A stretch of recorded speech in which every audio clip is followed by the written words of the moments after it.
April Fool's Day. Oh my god, holy shit.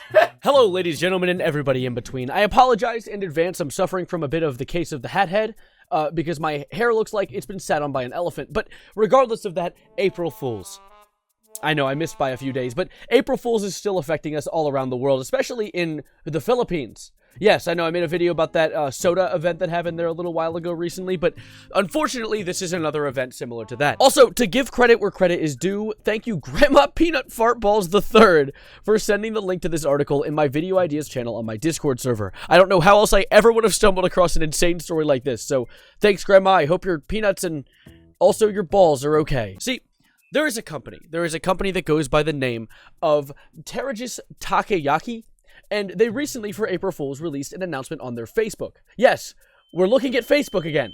They put an announcement out that is in a language that I don't understand, but essentially the gist of it is, hey, if you get this logo, our logo, tattooed on your forehead, we will give you 100,000 of the Philippine currency, which I believe is Philippine peso, which we've said in the past, in past videos, equates to about 0.018 of a United States dollar. So winning $100,000 of that, getting a tattoo on your forehead, gives you about $1,764 in US currency.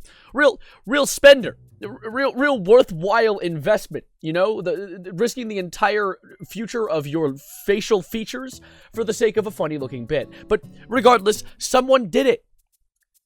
It wasn't even real, and someone did it.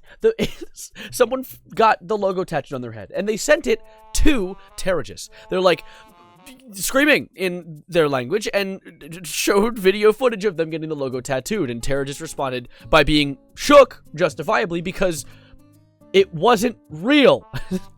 They weren't actually going to be giving away 100,000 Filipino pesos because it was a joke for the 1st of April. And of course, people were justifiably a little mad about this and actually siding with the guy who got the tattoo on his head because, I mean, to a certain extent, I get to the fact that, like, sometimes certain countries don't celebrate April Fools. There were a bunch of different messages on Facebook, people being like, this is your responsibility, take accountability and make things right. Not everyone, I repeat, not everyone knows what April Fool's Day is. We also have people saying, you should have known your young audience of Filipinos. Some don't know about Western traditions such as April Fools. And I get that, the whole not knowing about April Fools. I actually went into April Fools' Wikipedia, which is a very trustworthy source, don't tell your teacher. And I scrolled down, and I saw that, like, they only really have a past in, like, Armenia, Germany, Iran, Ireland, Italy, France, and all these other places, but the Philippines are nowhere on here. Like, nowhere. And I don't know if that's really a good, like, telltale sign of, oh, it just doesn't exist there, especially since there's a company from the Philippines who did this, so you'd think people would know more about it. But the other argument I saw people have was the whole, you should know you have a young audience. Look at the guy. He's not a young audience. He's not hello? I hit the wrong button. He's not even young. And if you go to Terras' Facebook account, and I went and checked it out, the post is gone. In fact, actually, it's been replaced by another post that says, hey guys, that post, it was an April Fool's Day post. My God, please stop doing the thing you're doing. After that, we received a number of messages claiming that our post was executed and that someone had taken it seriously. We know about that someone. And so, let's this serve as a reminder to how important reading comprehension is. Just dissing the shit out of this guy. It's April Fool's Day. Never trust anything or anyone the same as any other day. Oh my God. It's weirdly deep. And once again, Terras Takoyaki is not accountable for the events that occurred. Thank you. It's like, don't do this. Try better. El Bozo. This isn't our fault, you idiot. But of course, let's get into the story of who this guy is. Of course, this guy goes by the name of R Albano, and the reason that he went about doing this is actually kind of sad. He went about doing it because his son suffers from Down syndrome, and he saw this challenge and was like, any money that I can make to support my kid, I will do immediately, including getting a massive tattoo of a company's logo on your forehead. So the situation kind of goes both ways. This isn't something where it's like, oh, I blame the guy for being an idiot. I do. He was being an idiot. Like, that's not something I don't believe. But I also don't think the company necessarily is in the wrong, because if you go to the actual post, the original post, which is gone now, so I can't show you, if there's a link that says, here's all the rules and regulations for this challenge. And if you click it, it just says, this is an April Fool's Day prank. Do not do this. So he saw this challenge and without hesitating a single time, ran to the tattoo parlor and had this stuff stapled onto his forehead within a second of thinking. So there is that level of responsibility that he kind of has here for not thinking before putting something on a thinker. But of course, this actually does have a happy ending. This story is glad. In fact, actually, if you go to the article that talks about how he actually did get his money paid back, you can see that there's a 100% happy reaction on it. I think it's hilarious that these articles have, like, reactions. But yes, he ended up getting paid all the money back by a very large Filipino influencer. They actually had the video posted to the Terras account where he's just like, Kuya, tol. Ito, boss, hindi ko alam kung anong gagawin mo rito. Ikaw na bahala dyan. Salamat, maraming salamat. Sabi mo lang, tol, kung ano kung anong desisyon. and isn't that absolutely wholesome? So I don't know anything of what they're saying, but it's quite funny that they have like the exact same format as American and other English influencers when it comes to giving money to people who are less fortunate or in a disadvantaged situation, like Tattoo Head over here.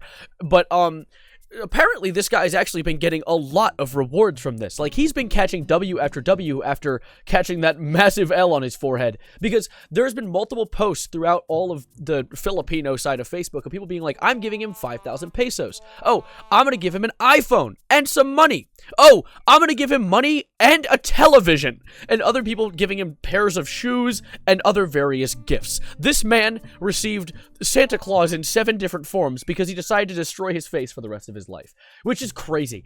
Honestly, I think it is quite wholesome that people actually came forward to give this guy gifts and rewards for making such a poor decision. It sucks that he did, but, you know, I mean, we can see a little bit of gold in this pile of shit. However, there have been some people speaking out about this and saying things like, this is not real. Like, there's no way this is real. Mainly people commenting on the fact that his tattoo on his forehead doesn't look very real. You can look at it right now.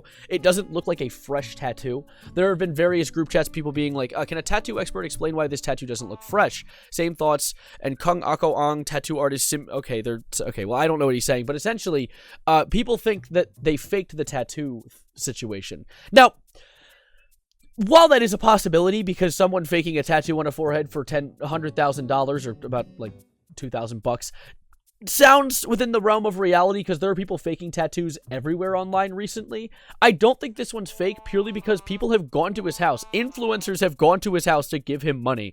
And the tattoo, first of all, is still there. But second of all, like, you think they would try and verify this first? Because, like, the original company actually did end up giving him money. So they wouldn't just go ahead and give him money without checking first if this was a real tattoo, right? I mean, this is me thinking positively. I'm trying to think in a positive light that they didn't just get, like, hornswaggled and manipulated by this man. But I highly doubt that he did it fake. I think he genuinely just was an idiot and made a poor decision, and now is reaping the benefits of people being very generous, which I think is very nice. I think it's a very goofy story, and I'm happy I was able to yap about it for a second. I hope you enjoyed. Let me know your thoughts about it in the comments down below, but for now, I'm going to be wrapping this video up.